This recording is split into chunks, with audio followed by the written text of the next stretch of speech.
노예해방선언 1863년 1월 1일 노예를 해방한다는 미국 대통령 아브라함 링컨의 선언.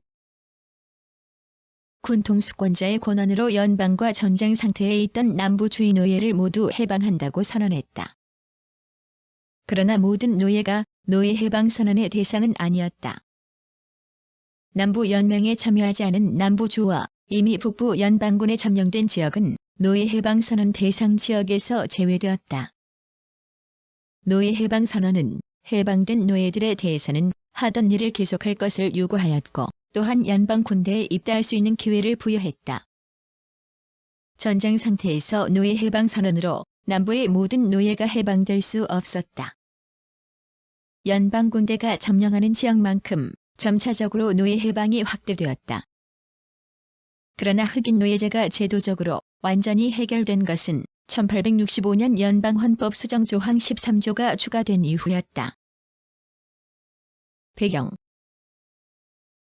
남북전쟁이 시작될 때 남부는 연방을 이탈하여 독립된 남부연맹을 조직하는 목적이 주의 권한을 지키기 위한 것이라고 밝혔으나 노예제 문제는 언급하지 않았다. 연방정부 역시 남부의 이탈 행위를 반란이라고 규정하고 진압에 나서면서도 노예제는 거론하지 않았다. 연방 대통령 링컨에게는 노예 문제보다 이탈한 남부를 연방에 복귀시켜 연방체제를 유지하는 것이 더 중요했다. 북부 정치인들 중 급진주의자들은 노예제를 전면적으로 폐지해야 한다고 주장하였으나 링컨 대통령은 남부의 노예 해방에 대하여 침묵했다.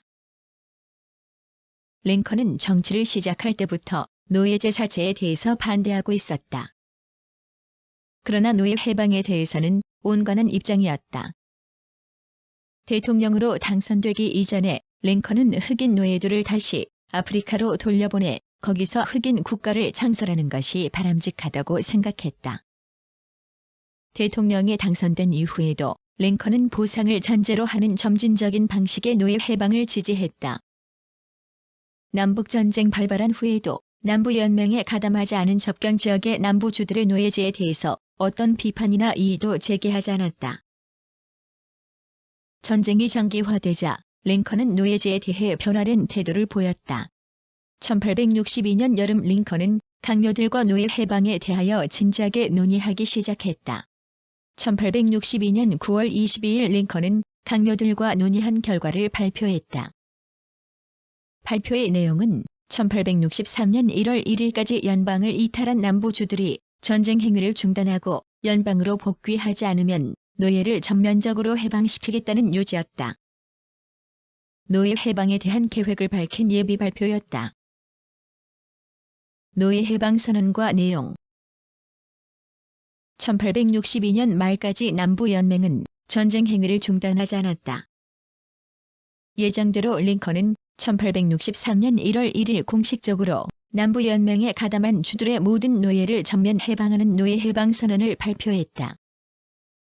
군 통수권자의 지휘에서 내린 노예 해방 명령의 내용은 세 가지로 요약할 수 있다. 첫째, 남부연맹에 가담한 11개 주 중 타네시를 제외한 10개 주의 노예는 1863년 1월 1일 이후 모두 해방된다. 둘째, 해방된 노예들은 임금을 받으며 하던 일을 계속한다. 셋째, 해방된 노예에게는 연방 군대에 입대할 자격을 부여한다. 대내외 상황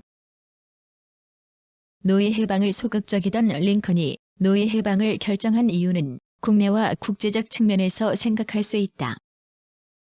국내적으로 링컨은 노예 해방을 주장하는 북부공화당 급진파의 주장을 계속 무시할 수 없었다. 전쟁이 장기화될수록 북부공화당의 지원이 절대적으로 필요했다.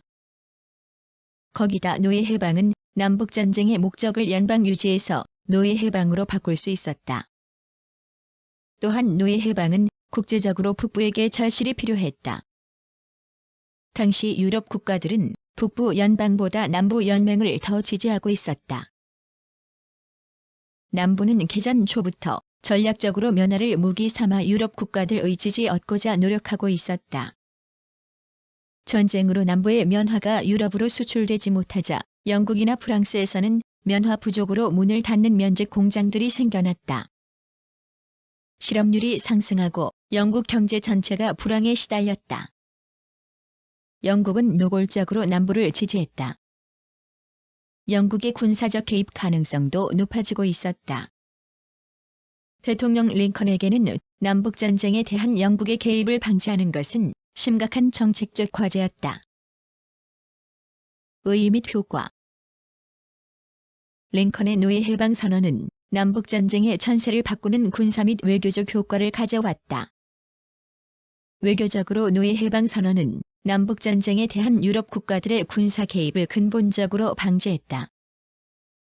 연방이 노예 해방을 선언하자 남북전쟁은 단순히 남과 북의 정치적 내전이 아니라 노예제를 유지하려는 남부와 그것에 반대하는 북부 사이의 전쟁으로 바뀌었다.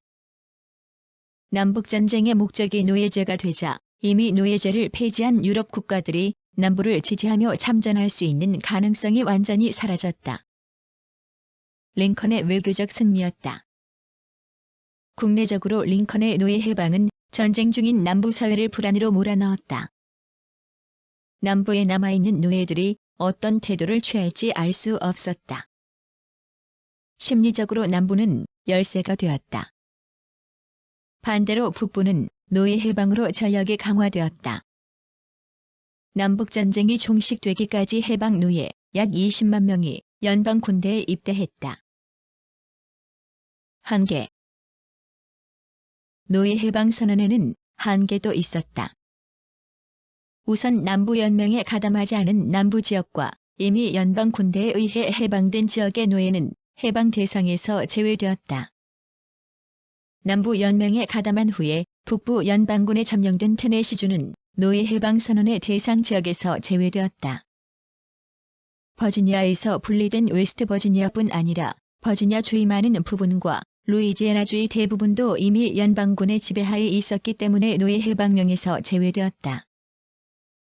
처음부터 노예 해방 선언은 남부 연맹에 가담한 주에 해당하는 명령이었지만 현실적으로 연방 군대가 점령하지 못한 지역에서는 아무런 법적 효력도 발휘할 수 없었다. 연방 군대가 점령하는 만큼 효력이 확대되었다. 연방군이 점령하지 못하면 법 자체의 효력이 전혀 없었다. 결국 노예 해방은 1865년 연방 헌법 수정 조항 13조가 추가됨으로써 제도적으로 완성될 수 있었다. 수정 헌법 13조는 노예제를 완전히 금지했다.